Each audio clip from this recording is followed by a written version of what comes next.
اچھا، ایک سوال ہے، کبھی سوچا ہے کہ روزانہ صرف 1% بہتر ہونا کسی کی زندگی میں کتنا بڑا طوفان لا سکتا ہے؟ بہت بڑا۔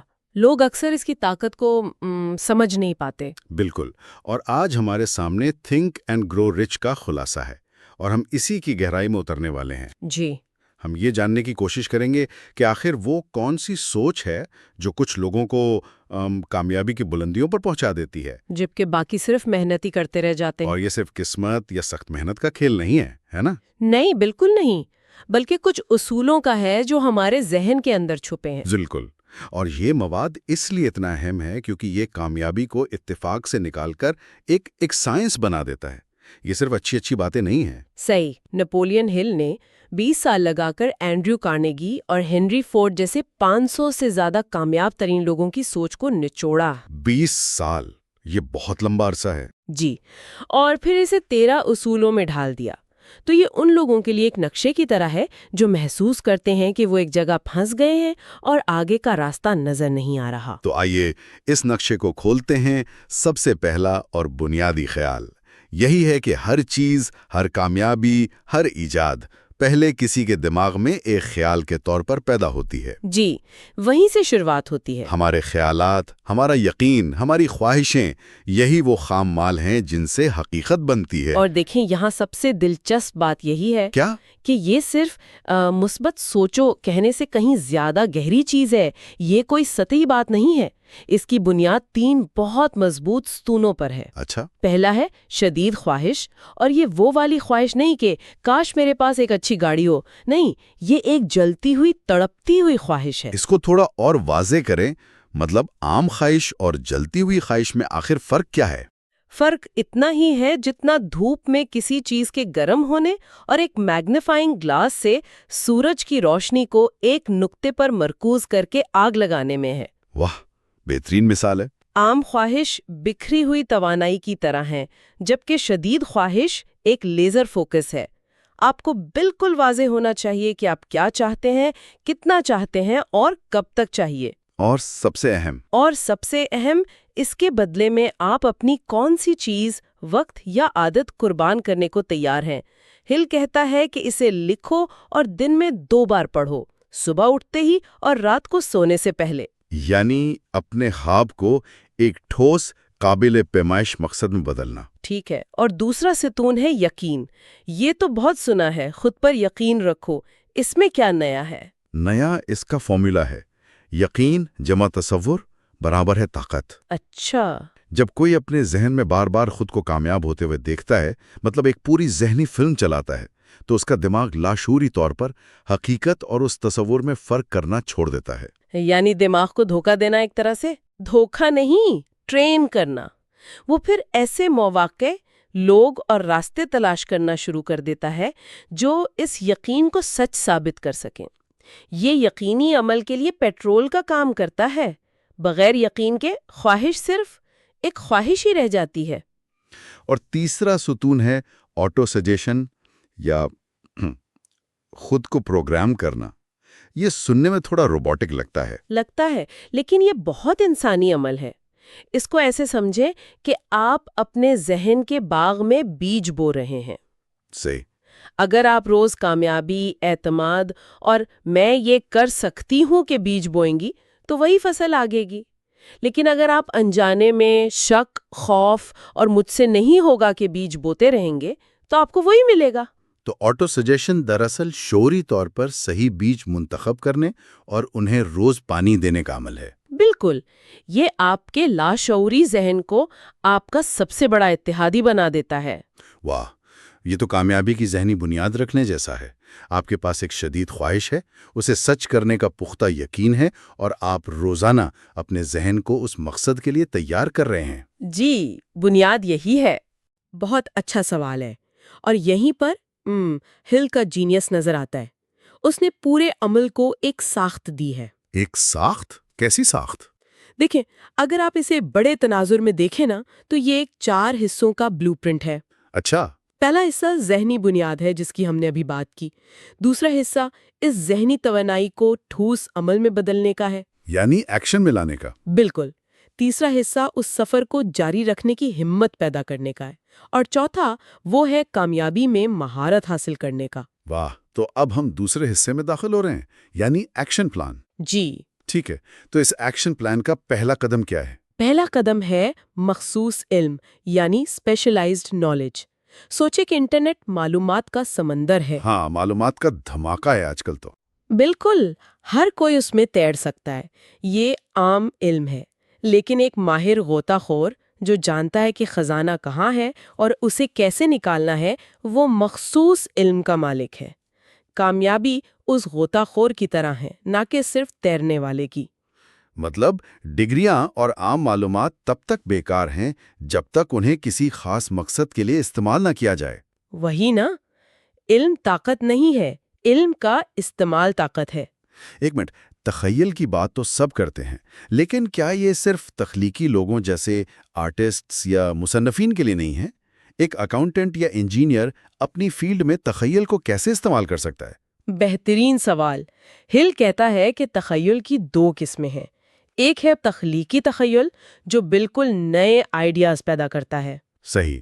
لیکن دوسری، جو زیادہ تر لوگ استعمال کرتے ہیں، وہ ہے مصنوعی تخیل۔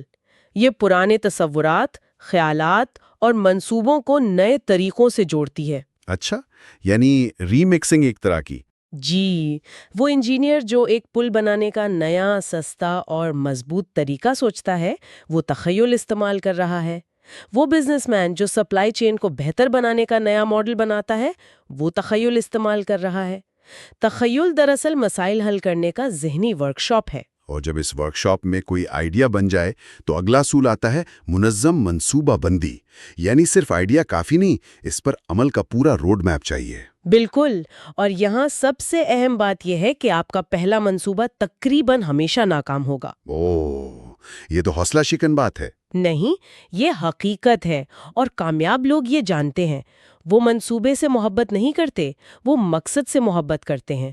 اگر ایک منصوبہ ناکام ہو جائے تو وہ فوراً دوسرا بناتے ہیں، پھر تیسرا۔ وہ اس وقت تک منصوبے بدلتے رہتے ہیں جب تک کوئی کام نہ کر جائے۔ جی، ناکامی منصوبے میں ہوتی ہے، مقصد میں نہیں۔ یہ بہت اہم نکتہ ہے، اور اسی سے جڑا اگلا اصول ہے فیصلہ۔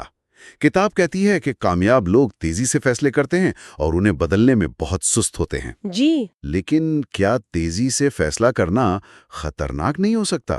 ہم ہمیشہ کہتے ہیں کہ سوچ سمجھ کر فیصلہ کرو۔ کیا یہ اصول اس کے خلاف نہیں جاتا؟ یہاں تیزی سے فیصلہ کرنے کا مطلب لاپرواہی سے فیصلہ کرنا نہیں ہے۔ اس کا مطلب ہے تمام ضروری معلومات حاصل کرنے کے بعد ہچکچاہٹ کا شکار نہ ہونا۔ اچھا، یعنی ٹال مٹول نہ کرنا۔ بالکل، ناکام لوگوں کی سب سے بڑی نشانی یہی ہے کہ وہ پروکراسٹینیشن کا شکار ہوتے ہیں۔ وہ دوسروں کی رائے سے بہت جلدی متاثر ہو جاتے ہیں۔ صحیح۔ یہی جو سوچ میں پڑے رہنا اور فیصلہ نہ کر پانے کی عادت ہے نا، سارے اچھے موقع اسی چکر میں ہاتھ سے نکل جاتے ہیں۔ فیصلہ کرنے کی عادت دراصل خود پر اعتماد کی علامت ہے۔ اچھا، یہ سب سننے میں بہت اچھا لگتا ہے۔ آپ کے پاس ایک زبردست منصوبہ ہے، آپ نے فیصلہ بھی کر لیا ہے، لیکن حقیقت کی دنیا میں پہلا قدم اٹھاتے ہی منہ کے بل گرنے کا خطرہ ہوتا ہے۔ جی بالکل ہوتا ہے۔ ناکامی تو آئے گی، لوگ مذاق اڑائیں گے، وسائل ختم ہوں گے۔ اس وقت کیا چیز انسان کو دوبارہ کھڑا کرتی ہے؟ اب ہم اس بلو پرنٹ کے تیسرے اور شاید سب سے مشکل حصے میں آ گئے ہیں، سفر کو جاری رکھنے والی قوت۔ اور اس کا جواب اگلے اصول میں ہے، استقامت، یعنی پرسسٹنس۔ استقامت، یہ خواہش اور قوت ارادی کا مرکب ہے۔ ہنری فورڈ کی V8 انجن کی کہانی اس کی بہترین مثال ہے۔ اچھا، وہ کیا تھی؟ اس کے انجینئرز نے کہا کہ 8 سلنڈر کو ایک ہی بلاک میں بنانا ناممکن ہے۔ اس نے کہا مجھے یہ چاہیے، اسے بناؤ۔ انہوں نے مہینوں تک کوشش کی اور ناکام رہے۔ اس نے پھر کہا کوشش کرتے رہو جب تک یہ بن نہ جائے۔ اور آخر کار انہوں نے وہ طریقہ ڈھونڈ ہی لیا۔ یہی استقامت ہے، یہ جاننا کہ ناکامی عارضی ہے لیکن ہمت ہارنا مستقل شکست ہے۔ اور اس مشکل سفر میں اکیلے چلنا تو تقریباً ناممکن ہے۔ یہیں پر ماسٹر مائنڈ کا اصول آتا ہے، جو شاید اس کتاب کا سب سے طاقتور آئیڈیا ہے۔ جوڑنا ہے جو آپ کے مقصد پر یقین رکھتے ہوں۔ ایک ایکو سسٹم بنانا اپنے ارد گرد۔ بالکل، جب دو یا دو سے زیادہ ذہن ایک ہی مقصد کے لیے مکمل ہم آہنگی سے کام کرتے ہیں تو ایک تیسری غیر مرئی طاقت پیدا ہوتی ہے جسے ہل ماسٹر مائنڈ کہتا ہے۔ یہ ایک اجتماعی ذہانت ہے۔ جیسے اسٹیو جابز اور اسٹیو ووزنیاک؟ بہترین مثال، اسٹیو جابز ایک ویژنری تھا، لیکن اسٹیو ووزنیاک کے بغیر جو ایک ٹیکنیکل جینیس تھا، ایپل کمپیوٹر شاید کبھی نہ بنتا۔ ان کا ملاپ ایک ماسٹر مائنڈ تھا۔ تو یہ گروپ آپ کو نیا آئیڈیاز دیتا ہے، آپ کو جواب دے رکھتا ہے، اور جب آپ ہمت ہار رہے ہوں تو آپ کو سہارا دیتا ہے۔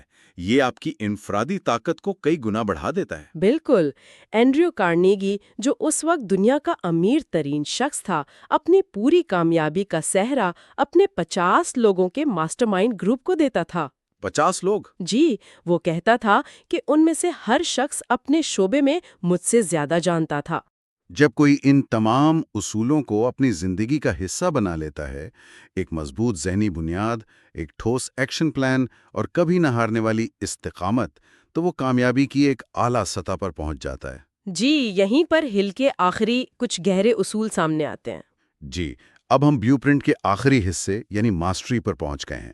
یہاں سب سے پہلے لاشعور یعنی سب کانشیس مائنڈ کا کردار آتا ہے۔ زندگی کا آٹو پائلٹ۔ بالکل صحیح کہا۔ آپ جو کچھ بھی شعوری طور پر بار بار سوچتے ہیں، محسوس کرتے ہیں، وہ آپ کے لاشعور کا حصہ بن جاتا ہے، اور پھر آپ کی عادتیں اور فیصلے خود بخود اسی کے مطابق ہونے لگتے ہیں۔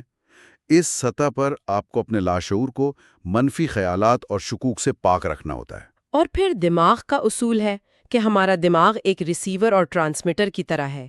یہ تھوڑا سا پراسرار نہیں لگتا؟ اسے پراسرار کی بجائے عملی طور پر سوچیں۔ کبھی ایسا ہوا ہے کہ کوئی مسئلہ حل نہیں ہو رہا ہوتا اور پھر اچانک شاور میں یا واک کرتے ہوئے اس کا حل ذہن میں آ جاتا ہے؟ ہاں، اکثر ہوتا ہے۔